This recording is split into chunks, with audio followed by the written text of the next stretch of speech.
One of the most remarkable documents is... You mean that wasn't the remarkable document?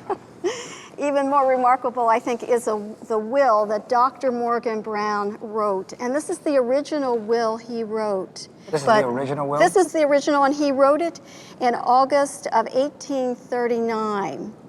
Now, keep in mind that Maria was pregnant, so he's writing this will about the middle of her pregnancy.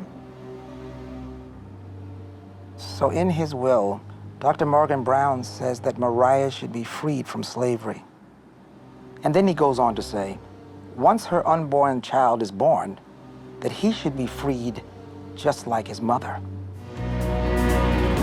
Lionel Richie is in Nashville, where he's just uncovered some unsettling clues about his great-grandfather.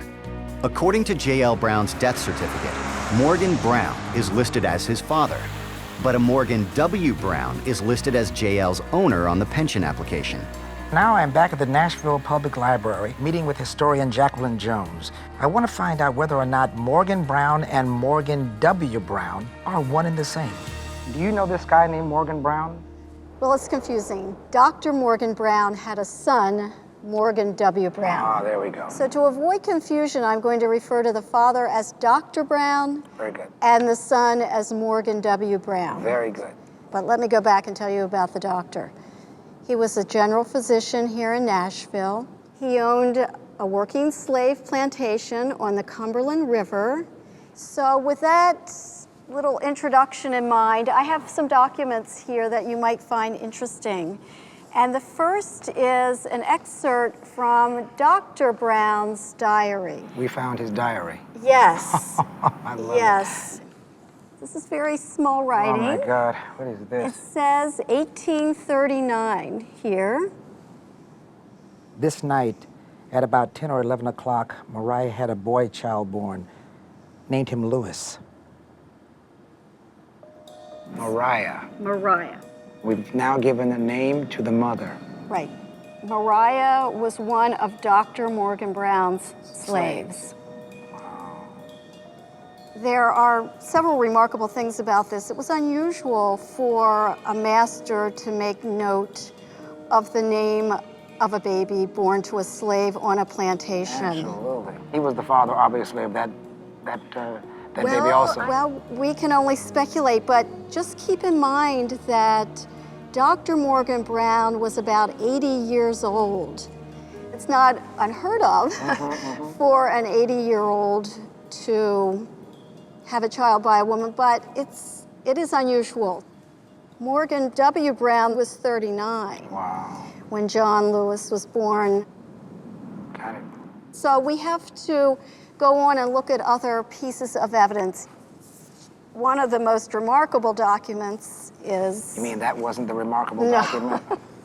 Even more remarkable, I think, is the will that Dr. Morgan Brown wrote. And this is the original will he wrote. This is the original will? This is the original, and he wrote it in August of 1839. Now, keep in mind that Maria was pregnant, so he's writing this will about the middle of her pregnancy. So in his will, Dr. Morgan Brown says that Maria should be freed from slavery. And then he goes on to say, once her unborn child is born, that he should be freed just like his mother. And not only does Dr. Brown leave Maria a place for her and her son to live, but he also gives my great-grandfather 2 years of schooling. Unbelievable.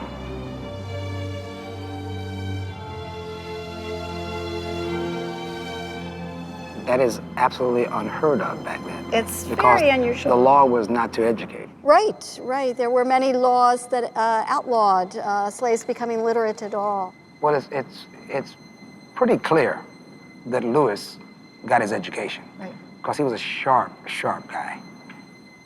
Well, now, I mean, again, this is in his will. Was Maria freed? Well, we're not sure, but what he's intending is that Maria and this baby should be free when he dies. And then later in the will, he says she might want to live by herself. And if she does, here on my land is where I would like her to have her own little cabin. Right. But his son, Morgan W., was the one who would be carrying out the will. And I think that's one of the big question marks. Did he follow through? It's ambiguous. She might still be categorized legally As slave. as slave. But She might have some kind of quasi-freedom. this is her property. Right. How about that? I mean, I feel so relieved for Mariah because, you know, there is some compassion here. Yes. Let me show you a picture that I have taken from a painting of Morgan W. Brown.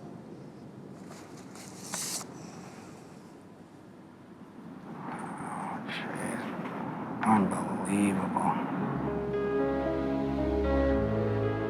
This is Morgan W. This is the son. This is the son who is possibly your great-grandfather's father or possibly your great-grandfather's half-brother. Unbelievable. You know, when we first started this journey, you know, I was always thinking in the back of my head, you know, that we would uncover an ancestor like this. But to be standing here face to face with the photograph is pretty unnerving on one respect and empowering on another. You know what I'm saying? It's because it was a brutal time. It was an extremely brutal time. And for Doc Morgan or for Morgan W. to even think for a moment to protect what was his was just the greatest gift. Doc Morgan, regardless of what the situation was, he wanted to make sure that the kid, Lewis, was taken care of. JL didn't really know what the true suffering was because inside of his bubble, which was the shelter that Doc Morgan provided for him, he was able to learn and reason outside of the pain and agony of slavery. And for me, Tuskegee University was my protective place. And of course, the same circumstance happens with JL, you know. It was pretty remarkable. Pretty remarkable.